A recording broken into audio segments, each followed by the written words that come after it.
first layer of defense. Kasi in security, there are layers na kailangan mong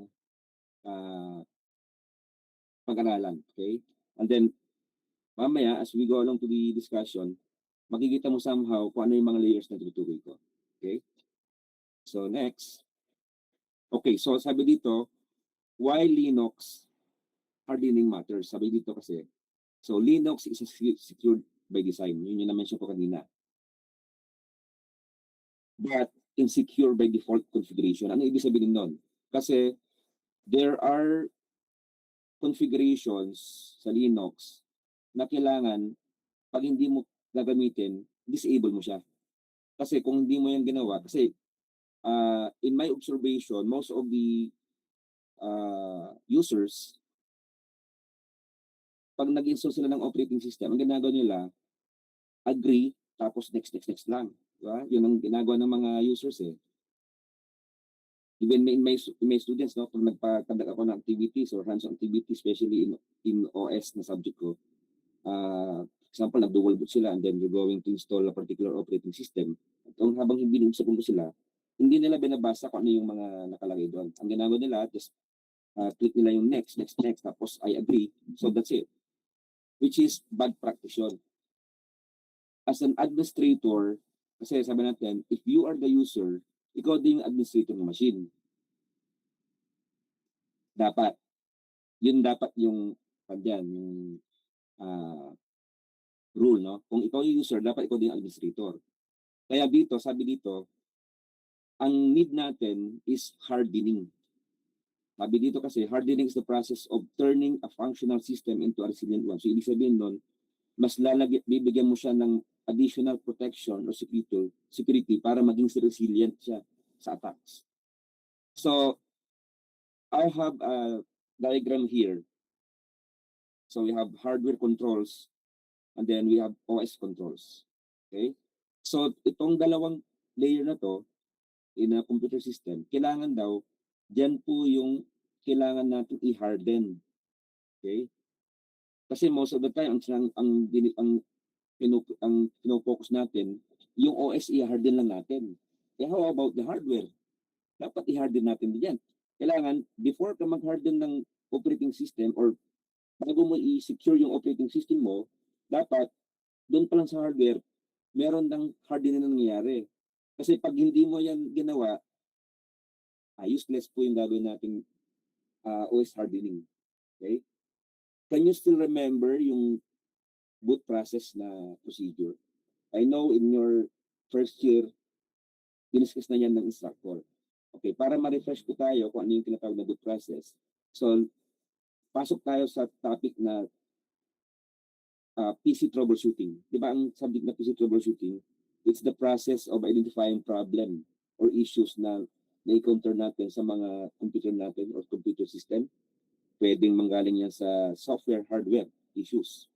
So, in order to solve yung mga problems na yan na na-encounter natin sa mga computer system, kailangan daw one strategy or methodology para mabilis po tayong mag-solve ng problem is kailangan nasa utak natin yung process na boot process. Actually, in a boot process, there are 10 steps na ginagawa dyan sa loob ng computer. Ulitin ko lang there are 10 steps ang ginagawa ng computer para mag-boot. Ang pinaka-last process na gagawin ng computer natin is yung pag-load ng operating system. Yung 1 to 9 is more on hardware initialization. Okay, I will not discuss the details on the process, pero ni-refresh ko lang po kung ano ginagawa dyan. So yun ang ginagamit namin in troubleshooting problems, particularly sa computer pa lang yun. Okay? Yun. That is the boot process. Ngayon, sabi ko kanina, ang last option or last process na ginagawa ng computer natin is yung pag-load ng OS. Ngayon, kung papasok tayo dyan, kung i-analyze natin, so doon pa lang, no, sa pag-load ng operating system, meron na namang nangyayari dyan. Okay? Meron na namang nangyayari. So, ang boot process bago mag-load si operating system, una is dadaan yan sa BIOS. Si BIOS is basic input-output system na kung saan lahat ng mga hardware components is dapat naka-register kay BIOS. Nandiyan si hard disk, all the sources na makikita mo dyan sa computer system must be registered sa BIOS system. Yan ang rule dyan. Next, after ni BIOS, papasok siya ngayon kay firmware. Okay? Take note, BIOS is a chip. It's a firmware din kasi pag titignan mo yung acronym, yung S sa dulo, refer to system. So, ibig sabihin, yung system na yon, it's a firmware. So, itong firmware na to, these are the instructions. These are the instructions na ipa-follow ni computer in loading operating system. After ni BIOS, titignan niya yung si firmware. After ni firmware, titignan niya ngayon si bootloader. Ito na po. Ano ba nga yung si bootloader? Si bootloader, it's an agent. Okay? Na kung saan, ito yung isang agent na kung saan siya yung nagtitrigger para mag-load si operating system. Na ito naman tong bootloader na to, ito yung gustong-gustong atakihin ng mga hackers, mga attackers, no? Yan ang pinupunta nila. Para once na na-control nila yung bootloader na yan, and the next, susunod is si kernel. Itong kernel na to, ito yung isang agent na to na kung saan nag-initialize siya ng mga hardware components para mag-load si operating system. Ngayon, kung si bootloader pa lang is na-compromise na or nalagyan or na-inject na siya ng natawag na rootkit. Okay? Okay? Narinig na po ba yung rootkit? Familiar ba kayo sa rootkits? Familiar ba kayo sa rootkits? Narinig na po ba yun? Okay. So, ano ba yung rootkit? Si rootkit class, isa siyang malware, collection malware na kung saan ang tinitira niyan is yung firmware. Doon siya nag-resell sa firmware. Ngayon, para magkaroon kayo ng idea kung ano yung tinutukoy ko, I don't know kung narinig nyo na po yung tinatawag na boot sector virus. Si boot sector virus, isa siyang virus na kung saan ang gustong-gusto niyang tirahan is yung hard drive, yung sector ng hard drive. Ito, bigyan ko kayo ng idea kung paano kayo tinatamaan ng or infected kayo ng boot sector virus. I don't know kung na-experience na to na nag-format po kayo ng laptop or even computer. Tapos, wala ka pang ginagawa sa computer na yan, hindi ka pa naglalagay ng flash drive, hindi ka pa nag-download ng mga paborito mong movies or games ng libre, wala ka pang nata-transfer na install ng mga applications, pero naghahang ulit, nag-freeze. So, indication yon na tinamaan ka ng boot sector virus. So, para daw masolve mo yan, no, sa troubleshooting natin, para daw masolve mo yung boot sector virus na yan, ang ginagawa dyan is low-level formatting. There are two types of formatting. Namely, we have high level and low level. Pag sinabi natin high level, ito yung ginagawa nyo ng formatting na kung saan naglalagay kayo ng flash drive. Tapos, nandun na po yung image file ng isang operating system. Usually, yun ang ginagawa ng pag-reformat. Pero hindi po yan matatanggal din ng boot sector virus. Kaya yun ang reason kung bakit pabalik-balik po yung virus. Ayan, yung boot sector virus. Kasi hindi mo siya totally na-remove. Para matanggal mo yan, ang gagawin mo dyan is low-level formatting, yung FDIS. I don't know kung you are familiar with MS-DOS na utility na FDIS. Ang FDIS, ang ginagawa niyan is pinapartition niya po yung drive and then ginagawa niyang zero yung mga sectors natin. In other words, para kang kumuha ng isang cabinet at merong mga drawer doon at tinanggalan mo ng laman. Yung example ng partitioning. Yun yung solution para matanggal si boot sector virus. Ngayon, si boot sector virus, ang modern version niyan is si rootkit. Ayan na, nag-innovate na. Ang modern version niyan is si rootkit. Kaya lang, ang gustong-gustong puntahin ito si rootkit, si firmware. Okay?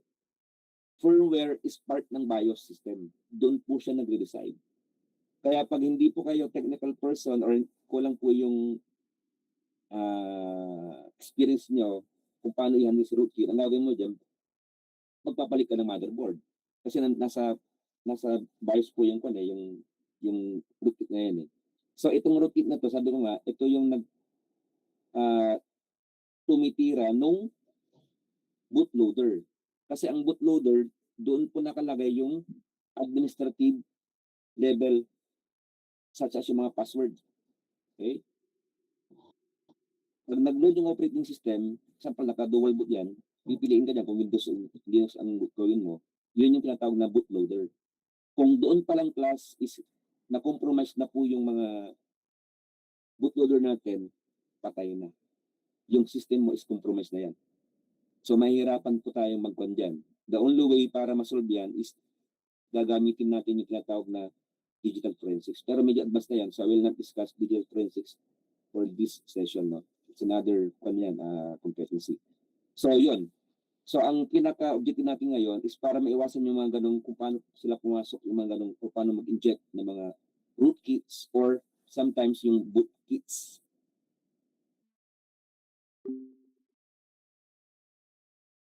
So, sample server machine yan. So, ibig sabihin, unang-una is kailangan mong i-secure po yung component ng computer system, yung mga hard drive, RAM. So, ang ginawa ko dyan, pinalitan ko po yung computer case. Kumuha po ako ng case or system case na merong padlock. Para kahit nawala ko dun sa opisina ko, may nakapasok man na intruders, hindi niya basta-basta mabubuksan po yung computer system. Aside from that, meron pang cable na nakakabit doon sa computer system na nakakabit sa poste o di kaya sa table. Kasi hindi ko mabuksan itong computer system, pero paano kung kinuha ko lahat yung buong system case? Pero wala din, no? Nakuha rin yung mga sources. So ang ginawa dyan, meron na namang cable para nakatali ito si server machine natin. Okay? Yun yung sinasabi dito. And then aside from that, hindi pa ako kontento eh. Hindi pa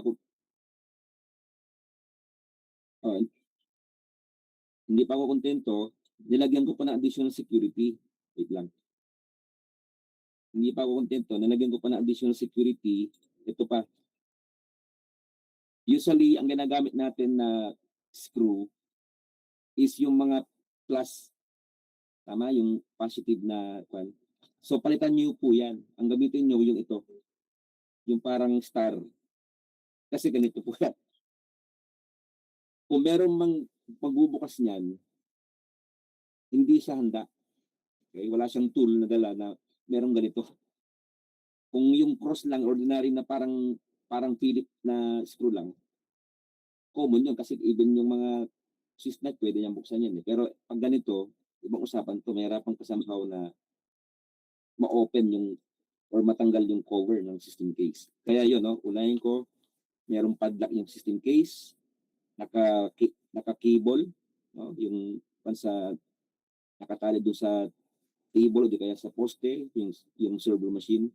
Tapos yung screw na ginamit, it's an ordinary, ito po, palitan nyo po yung screw para maiwasan po natin yung physical attack na nanakawin yung hard drive, kukunin yung RAM, or even i-bypass po yung security password ng BIOS. Kasi pwede mong i-con yun eh, i-clear BIOS or clear CMOS settings. No? Pag nilagay mo yung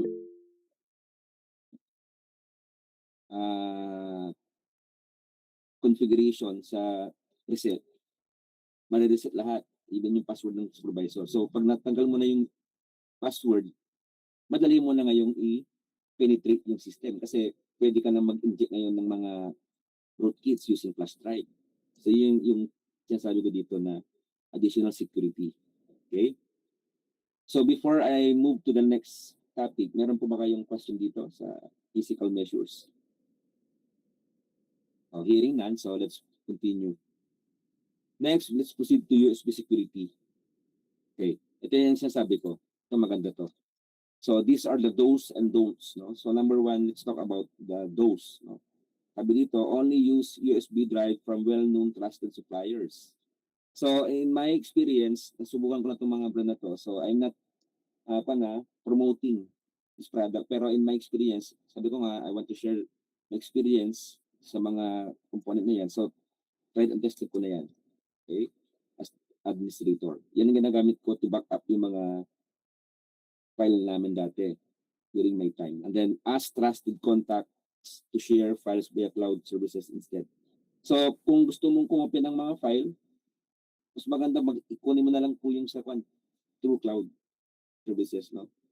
And then next, verify USB drives using security scanning tools before use. So marami po tayong mga pwedeng gamitin na anti-malwares to check or to test yung mga storage devices na ginagamit natin para ma-secure. So, kung tatanungin mo ako, sabi mo dito, sir, can you recommend one best anti-malware so I cannot promote any brand? Ang kailangan mo lang malaman dito is pag-aralan po yung behavior ng isang malwares para alam mo din kung anong antidote or anti-malware ang pwede mong i-install dyan sa computer natin. Yun ang pinaka objective natin as IT professional. No? Hindi tayo mag-rely sa best company na meron ganito. Tayo as administrator, dapat alam natin yung behavior ng isang malware. Ano yung payload na ginagawa. Kasi once na nakita mo na po kung ano yung payload, pag sinabing payload, yung sabotahe na ginagawa. Ano ba yan? Isa ba siyang file infectors, virus ba yan? Or isa ba siyang bandwidth eater, worm ba yan? Or Trojan ba yan? Kasi kung tayo as a user, hindi natin alam yung mga ganon, doon tayo nagkakaroon ng problema. Kaya nga sabi nga natin in cybersecurity, ang pinaka-weakest link dito, yung user. Kasi kung hindi siya aware sa mga iba't ibang mga nangyayari, mga terminologies, mga bagong variants ng mga malwares, mahirapan din somehow na kontrahin yun. Kasi even siya, hindi niya alam kung anong klaseng variants to. Anong klaseng virus to. Anong klaseng worm ito. Parang ganito. Sumakit ang ulo mo, pero ang inom mo, ibang gamot. Okay? Parang ganito. Tinamaan ka ng virus, pero ang tinagay mong pangontra, pang-worm. So wala po kayong masusunod dito. So illogical po tayo doon pag ganun. So dapat marunong tayo kung ma-identify kung ano yung problem para malaman natin kung ano yung solution para doon. Okay? And then number or last, keep your computer attended at all times in public environments. Especially yung mga mahilig pumunta sa mga coffee shop, di ba? Maraming mga nandyan na katabi mo na threat sa security mo. Okay? Dapat medyo vigilant tayo in terms of sa mga public places. So next we have the don'ts. Ito naman si don'ts, sabi dito, do not insert USB drives found abandoned in the floor. Usually sa mga students kasi, especially pag hindi siya na-read properly or wala siyang awareness sa mga nito, most of the time, pag naglalakad siya, even sa school no, or sa daan, may nakapulot siyang flash drive, ano bang usually ginagawa dyan? Siyempre, flash drive to. 1 terabyte. So, di ba? Yan ang usually nakita natin. So, okay to, meron na akong flash drive. Pero in terms of security, hindi mo kinukonsider security. Meron tayong tinatawag na USB drop attack. Malay natin, no? Pakanayan ng mga attackers, no? Sinadya niyang ilagay doon sa malapit sa workstation mo para lang sabutayan yung server. Nilagay niya ngayon ng malicious content yung flash drive. And then once na nakuha mo, ang unang ginagawa dyan is siyempre, curious ka kung ano laman, di ba? Minamount mo na kaagad without knowing kung ano yung mga laman sa loob. Okay. So, ang ginagawa ko dito, siyempre kasi, paano ko malalaman na may malicious content to kung di ko tignan? Tama nga naman yung pag-isip ng ibang tao. No? So, dapat makita ko yung nasa loob. So, hindi ko naman sinasabi dito na hindi mo siya imamount. Ang sinasabi ko dito, wag na wag mong insert yung flash drive sa isang server na meron nandoong mga critical information. Ngayon, kung gusto mo makita itong mga laman ng flash drive na ito na napulot mo, ang gagawin natin, i-open mo yan sa mga burner appliance. Pag sinabi natin burner appliance, meron ka dapat isang computer dyan na ginagamit mo na hindi siya nakakonect sa network. wala siyang mga critical files na nandoon sa storage devices. So ang purpose mo lang diyan is nandiyan lang yung ginagamit lang for scanning purposes para makita mo yung mga threats na nandoon sa storage device na i-test natin. So yun, ang tawag doon mga burner appliance.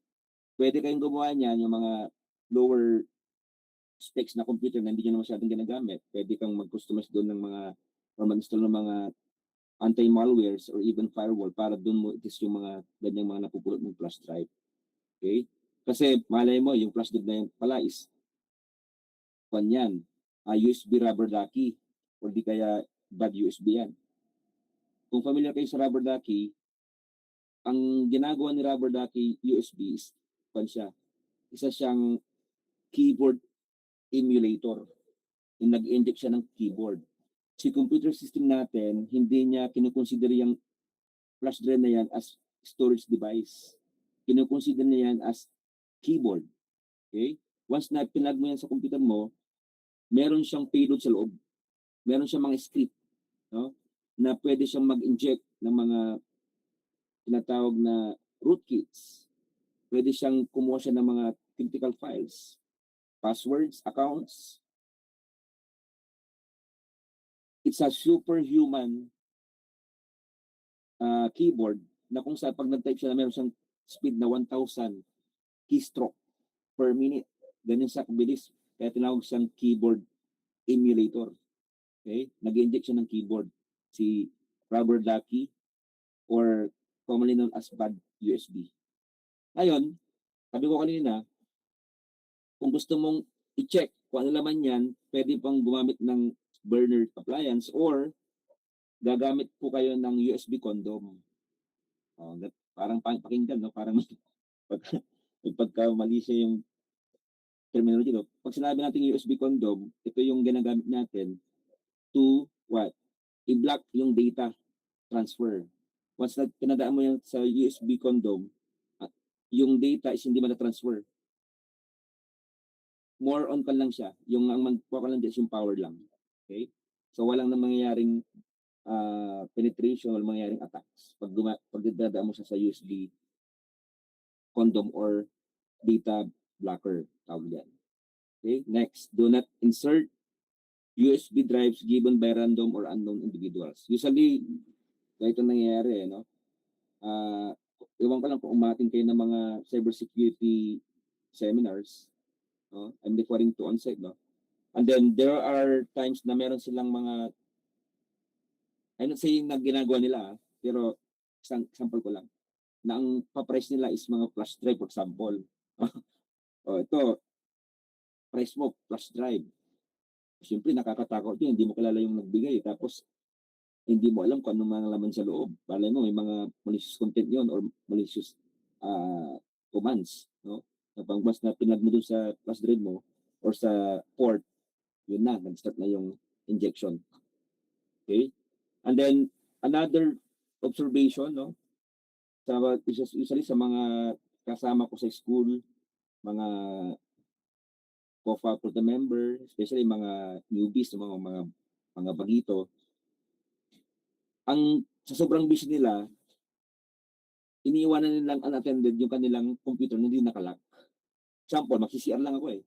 Kasi mabilis lang to, di kaya magtitiblan ako ng tabi dyan sa pantry. Pero iniwanan na naka-unlock or naka-bukas po yung computer. Eh, what if meron kang kasama doon na loko-loko, tapos lagyan ng nag-insert siya ng may keylogger pala nilagay, patay na. Okay? Parang ganito po, meron kang kotse, nakakotse ka. Nagpark ka sandali kasi bibili ka lang ng candy sa tindahan, pero hindi mo nilak po yung door at naka-switch yung makina, basta lumabas ka lang, hindi ka nag-lock. And then ito naman yung si carnapper, pumasok, patay na. Nakuha na yung kotse. Yun yung din dito. Iniwanan mo lang kasi ang reason mo, mabilis lang naman, ihilang ako magsisir lang ako Wala namang gagalaw niyan siguro. Yun yung siguro. Doon tayo nadadali, no? Masyado tayo nagtitiwala. Pero doon pala nag-start yung attack. Mawala ka kamali-malay, ilagay ko yung flash drive na meron siyang malicious content, patay na doon ng start. Pag uwi mo ng bahay, bukas iyak ka na, nababoy na yung Facebook mo, everything is nanakaw sa bangko, pulubi ka na, no? From multi-million na naging pulubi na. And then, another bad practice is ito. Usually, pag meron kayong flash drive, pag minamount nyo, naka-auto run. Naka-auto run. So, ibig sabihin, hindi po yung tama. Kasi pag once nag-auto run, lahat po ng mga attackers, gumagawa sila po ng script. Okay? In my case, in my subject, especially in my MIT students, I require them to design or develop a batch file na kung saan papasukin mo yung or ibabypass mo yung password ni administrator using batch file, batch program. O, yan. Ngayon, as a default, si Windows, naka-default na yan na pag naglagay ka ng flash drive support ng computer system, mag-auto run yan automatic. I-run niya.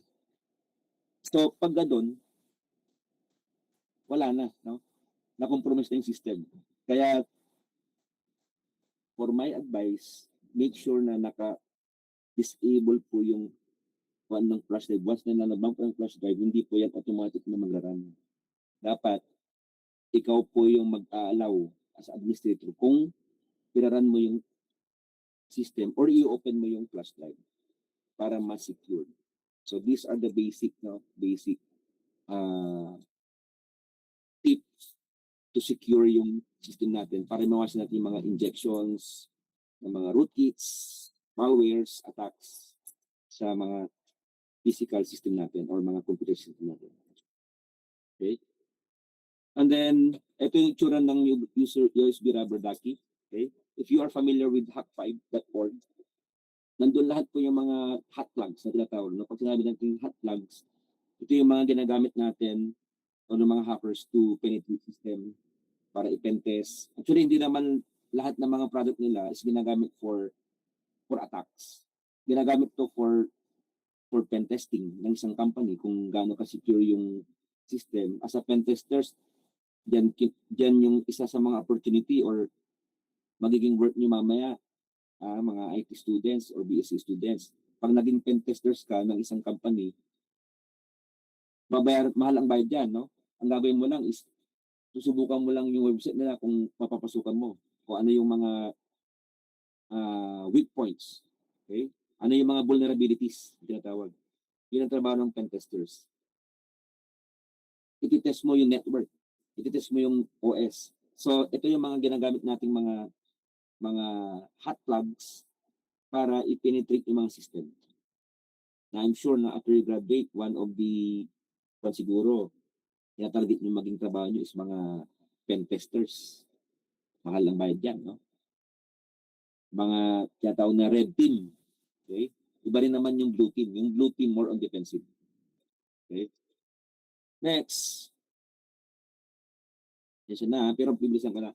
So these are examples of how are you going to harden your operating system. So sabi ko kanina, we will be focusing on Linux. Sabi natin, si Linux is a secured environment.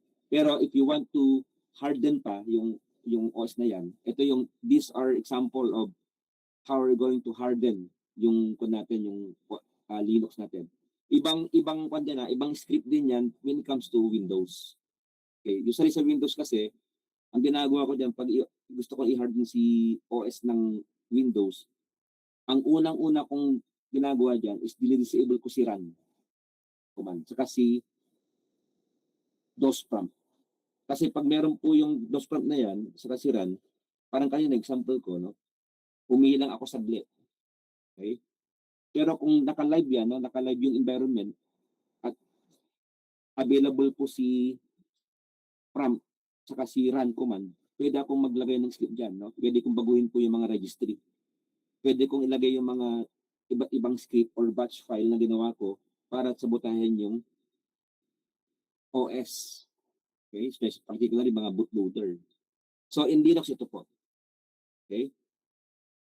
Para maging familiar po tayo, these are the common bootloaders na tinatawag. So in Windows, boot manager ang pinako natin dyan, ang tawag natin dyan. In Linux, yung modern Linux natin, we have Grub, or commonly known as Gran Unified Bootloader. And then for the older version, we have Liloc or Linux Loader. And then for the Mac, we have boot.tfi.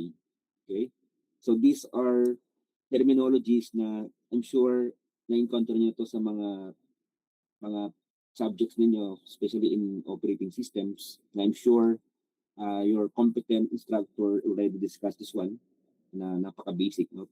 Nire-refresh ko lang po yung ano nyo. Another script to harden the operating system in Linux environment is ito. Actually, marami itong mga scripts. Pumili lang po ako yung mga common. No? So these are how to secure yung USB ports natin in Linux environment. Actually, itong na to is applicable to sa Red Hat Linux Enterprise. Bakit ko po kinuha si Linux Red Hat Enterprise na example? Because pag gumrabbit po kayo as an IT, okay, or BSCS, I'm sure pupunta kayo sa mga company, no? Especially sa PLDT or telecommunications company, no? Sa mga industry na yan or multinational company. Malamang ang tatargetin yung pag-apply is mga data centers. Yung mga data centers nila, ang server operating system na ginagamit nila is Red Hat Linux Enterprise. Wala po kayong makikita dyan ng Windows. Kasi one of our itinerary sa field trip, I don't know kung nagpipipit kayo, no? Is pumunta kami sa PLDT dito sa may Makati, no? Ngayon, tinignan namin po yung kanila dyan, yung mga data centers nila.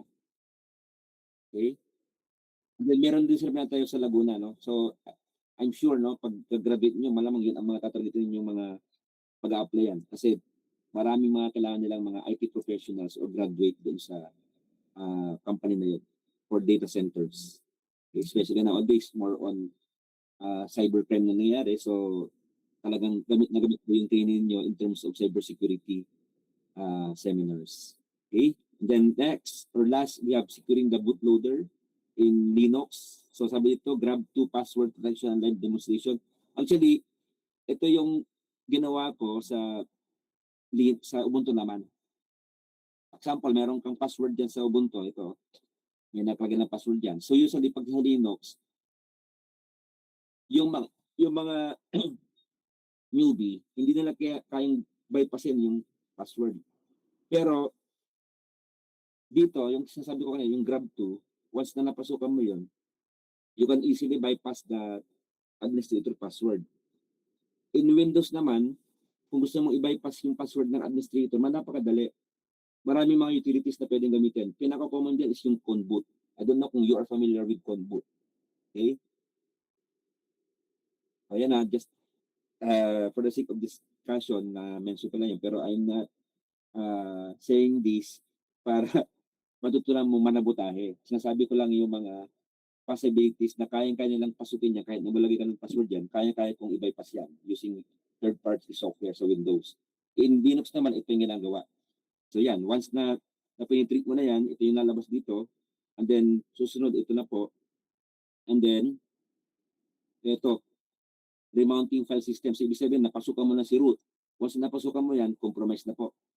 Kontrolado na po yung system. No? Napasukan mo na. So, ibig sabihin, kayang-kaya mo na mag-inject dyan kung anong gusto mong i-inject dyan. So, once na nakapag-inject ka na ng mga malware, compromise na yung system na atake mo. Ngayon, kung ikaw naman yung administrator, para maiwasan mo pag-bypass, ganito naman gagawin natin. Okay? Yan. So, itatago natin sa yung grab or yung paano ka maglalagay ng password para hindi na basta-basta mapasukan yan. I'm sorry, no, I cannot demonstrate today about dun sa natin kasi hindi po capable yung internet connections ko ngayon kasi medyo mahina po. And yung VirtualBox ko po is hindi po siya ganun stable ngayon. Naglulo po. Okay, so I'm sure pwede na naman kayo mag-experiment. So all you have to do is to download VirtualBox para makapagpatakbo kayo ng virtual machines, and then pwede nyo instalan ng Ubuntu, and then pwede nyo namang gawin to or i-apply itong mga pinagsasabi ko dito para matest mo lang kung talagang totoo yung sinasabi ko about dun sa how to bypass password security ng Linux. Okay, so I want to end my discussion this morning by this one. No? Sabi dito, hardening is not a one-time event. It's a continuous process, and then start with the basics, automate what you can, and regularly audit what you can. A hardened Linux system doesn't just resist attacks. It makes the attacker work so hard, they move on to an easier target. So, ibig sabihin nun, pag medyo mahina po yung foundation natin, balikan ko lang po yung discussion ko nila sa hardware controls or even OS controls, madali po tayong pasukin ng mga attackers. Kaya as a lesson, bago nyo i-harden po yung operating system, make sure na na-harden po muna natin yung mga hardware controls natin. Yung just like yung sinabi ko kanina. Para maging okay po tayo at hindi maging useless po yung mga pinaglagay yung mga security dyan sa OS natin. Baka mamaya bumili ka pa ng mga napakamahal ng firewalls, diba? Topos. Tapos yung iba pang mga anti-malwares na napakamahal. So, yun pala, dun pala nagkakaproblema sa hardware controls natin, hindi siya po na-harden. So, useless po. Kaya dapat mag-partner po yun para mahirapan po yung mga attackers or even mga penetrators. Okay? So, with that, yan po. Thank you for listening, and I hope you learn something new today. Sabi ko nga, hindi po ako nag-break ng security. I break security, pero hindi po puso ang binibreak natin. So, that end my presentation today. So, I hope you learned something new. And thank you, everyone. Thank you, sir. Are there any questions po? Okay, at this point, we will now open